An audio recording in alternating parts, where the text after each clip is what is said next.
నమస్తే అన్న, మీ పేరండి? శ్రీనివాస్. ఎక్కడ, ఏ ఊరు, ఏ మండలం? ఆదన్ మండలం, కర్నూలు జిల్లా. ఎన్ని ఎకరాలు మీరు మిరపేసింది ఇది? ఏ రకం ఇది? సరే, అయితే మీరు రీసెంట్ గా దీనికి ఫస్ట్ దీంట్లో ట్రాజెంట్ అనే మంది ఎన్ని రోజుల క్రితం స్ప్రే చేశారు? 15 రోజులైందా? ఎన్నిసార్లు కొట్టారు ట్రాజెంట్ మంది ఈ పొలాన్ని మీరు? 2 సార్లు కొట్టినారు. కొట్టినారు. ఓకే, అయితే మీరు అదే కొట్టినారు మళ్ళీ.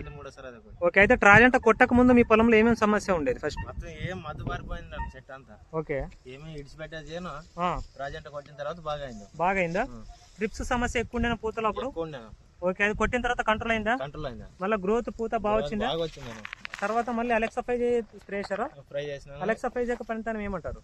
బాగా పనిచేస్తుంది, అది కూడా బాగా పింజలు దిగినవే. ఓకే, మళ్ళీ ట్రిప్స్ అంతా బాగా పనిచేస్తుంది. సఫారీ బాగా పనిచేస్తుంది. ఎన్ని రోజులైంది సఫారీ కొట్టి? సఫారీ కొట్టి ఈ రోజుకి 5 రోజులైంది.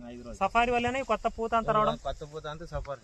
వచ్చిన పూత కాప్ సెట్ అయితే ఉంది. అంతే సఫారీ. ఎక్కడ తీసుకుంటారు మందులు మీరు ఇవి? లక్ష్మీ వెంకటేశ్వర పట్లేర్స్, లక్ష్మీ వెంకటేశ్వర స్వామి పట్లేర్స్ అని చెప్పేసి ఆదన్లో అయ్యప్పన్న డీలర్ వచ్చేసి అక్కడ తీసుకుంటారు. అయితే ఈ మందులు రిజల్ట్స్ బాగున్నాయంటారా? ట్రాజెంట్ గానీ, అలెక్సాఫైజ్ గానీ, సఫారీ గానీ వేరే రైతులు ఎవరైనా వాడుకోవచ్చా? ఇవి కంటిన్యూగా వాడుకుంటే కనుక మనకు మంచి కాప్ సెట్ చేసుకునే అవకాశం ఉందంటారా? నల్లికి త్రిప్స్ సంబంధించింది మిగతా మందుల కంటే ట్రాజెంట్ బాగుందంటారా?